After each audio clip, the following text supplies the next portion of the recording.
with the new member, the sixth member, would be 4.5 years instead of 5 years, and that way would put his renewal up at a cycle that is 6 months off of the existing cycle for that time.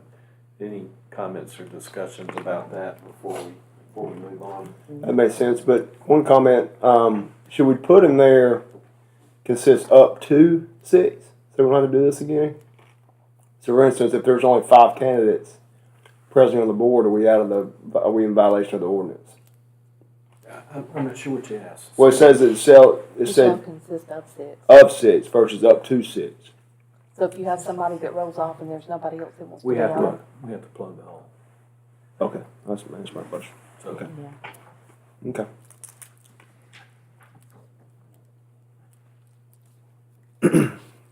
Okay, so is there a motion to amend ordinance 07-2248 with ordinance number 04-2206 with the stipulations that we just discussed?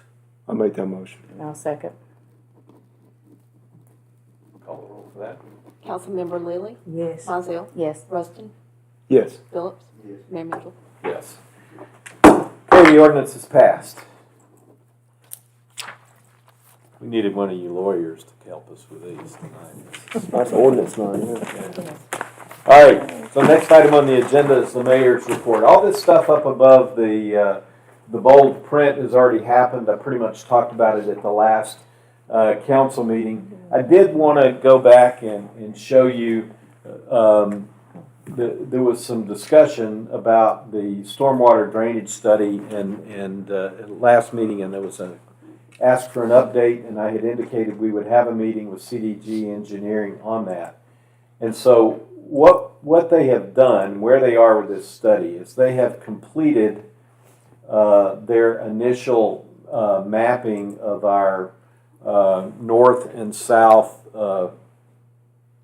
storm drainage basins, if you will, and they've identified all the existing pipes, major drainage ways like major drainage ditches and things like that, and pipes and sewers and things like that. And so what we can do, and this will be kept up to date, so that on the GIS map, for example, this would be Highway 70.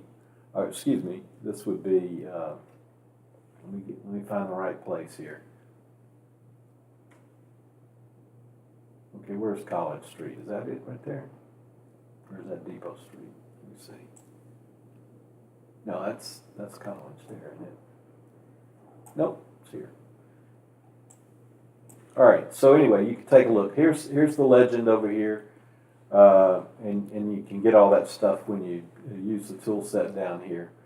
And just a real quick, so you can take a look at these things right here, and it'll tell you this is a concrete head wall with wing walls. You can go to it, and you can get a photograph of that particular. I don't know that guy will be standing there the next time that you take a look at this or not, but that just kind of shows you how this thing is supposed to work. So we'll now have a map of all of our major drainage type systems that we have. We'll be able to see what they look like. And the study, the next phase of the study that they've embarked on now is what they call the hydraulics. And basically that's going to be looking at where the water comes from and where the water needs to go. So now we have a map of all of the major infrastructure regarding drainage in the city. The hydraulic study will do that. And then the next phase of the study will be to help us for them to make recommendations on where we need to focus efforts. Now, as fate would have it, the very week that we were doing these discussions and looking at this, and by the way, we're at the point right now to where they've asked Al and myself, and I've asked Dale Lucas to join in on it, and basically anybody else in the city, to comment on the features on this. And there's a lot more features to this, and I'm not proficient at it yet because it's still new, and so I'm playing around with it. And we have to get back with them on any changes that we might want to make on this. but they are already starting to move forward with the hydraulics portion of this thing. But I was going to say, as fate would have it, the week we were having this, we had some heavy rains. The area on Depot Street down near the church and near Highway 25 is, in my opinion, probably the most urgent area in the city that we do need to address. I went down there in the middle of the rain and took some pictures and some videos and sent it to them. We had some other citizens express some concerns about particular areas and areas that we have been aware of and have looked at. But on these particular days in the rain, I went and looked at those areas and they weren't too bad, but still Depot Street was terrible. So hopefully, as a result of this, using the ARPA funds that we've set aside, we'll be able to make a dent in some of the storm drainage problems that we have here in the city. Storm drainage, sewer, and water systems are a statewide problem. And there's a lot of money from both ARPA and the infrastructure bill for that. And we've already gotten our ARPA funds. Other monies and funds from the state that we have to get, we have requested $4 million for sewer upgrade, as you guys know.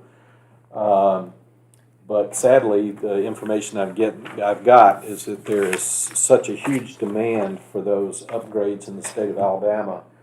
Even the billions of dollars that we have gotten from the federal government is going to be enough to cover it. And the requests that they've had, we've had a good dialogue with the folks at ADEM and ADECA over this sewer grant. But there's a concern that we're probably not going to get everything that we want just because there's just not enough money to go around. But it's a big concern in the state of Alabama. I highlighted this because even all this stuff happened between the last meeting and today. This was a pop-up. This wasn't on the mayor's report last week. It popped up, so I went to the meeting in Wilsonville. Little gathering for Katie Britt. I had been earlier in the week to the one for Mike Durant. And at that meeting, Ricky Morris, the mayor of Wilsonville, was there. We had some good conversation. And sadly, on Friday, Ricky's wife unexpectedly passed away. So everybody keep Ricky in your thoughts and prayers. I put this thing up here on the 3rd of May because that's when I intend to give this statement to the financial condition statement to the council. It's a semi-annual requirement that, frankly, to my knowledge, I don't think the city of Columbiana's ever done it. And frankly, I didn't know anything about it until I went to the class at the League of Municipalities, and it says, hey, the mayor's supposed to do this semi-annual financial condition statement to the council. And I said, well, we do these monthly financial reports. Does that fill the square? And Lori Line, who's the, chief counsel for the League of Municipalities, said, well, probably, the statute's not real specific other than this. The reports that we talk about at our council meetings on a monthly basis don't talk about our indebtedness. And so I've gone to the city clerk / treasurer. I've gotten the information on our indebtedness. I have a call in to Regions Bank, and hopefully by the 3rd of May, I'll be smart enough to give you guys an intelligent report and fill the square of giving you the semi-annual financial condition. And then on the 14th of May, we'll be at the annual convention for the League of Municipalities. So that's about all that I've got. Oh, by the way, those who attended the 8 April Economic Development Academy, you got any comments about how that went? You were there, weren't you? It was a good meeting. The cities were much larger. I can see why we were in the group that we're in. Right. But, it was interesting to hear their stories and things they were doing. Because they were all on the outskirts of Birmingham, so they were having to deal with kind of living in the shadow of Birmingham. It was really good. So what they're talking about is that we were supposed to be at this session on the 28th of April, and we are in a group. Who's in our group? Alexander City, Tuskegee, So, Centerville, Selma, and us. But for a variety of reasons, most of our team could not make that session. I'm going to the one that originally planned on the 28th because I couldn't make the one on the 8th. But, so they had a little bit different perspective due to the different teams that were there. Okay. Announcements. All right, so this Saturday is Turkey Trot. That will be in Old Deer Park and on Main Street from 10 to 2. On the 30th, the Shelby County Arts Council is hosting a band called Rose Colored Glasses. On the 30th, that Saturday, Main Street's also having a work day in town. So anybody who would like to volunteer can be there at 7 a.m. to do some work. On May the 7th is Art on Main Street.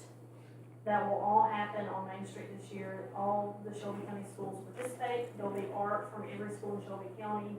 The choirs will sing, and some of their band ensembles will also perform that day. So that should be a big day for Columbia. And then on the 13th, Red Clay Strays perform in the Song Theater. Then every Friday night in June, we will have music on Main Street. And every Saturday for the entire summer, we'll have a farmer's market in the overflow lot. And that is a state certified farmer's market.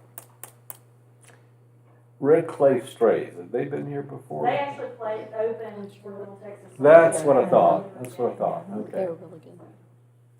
Good group. Mhm. And Rose Colored Glasses is one of those classic country songs, one of my favorites. So if they're as good as that song. I think they do old country. All right. All right, any other questions for Ally? Okay. This is where we open it up to any public comments or questions from anybody else. Yes, ma'am. I wanted to, if I may, add the list of things that the circuit court does. One of those is the divorce court, the domestic relations court is in the circuit court. I do that every day, which is probably why I didn't think of it. And the circuit court also hears appeals from the district court, juvenile court, and also our probate court. Well, Kathy and I got 50 years coming up, so we've given up on divorce. Any other comments? Oh, if not, I'll entertain a motion to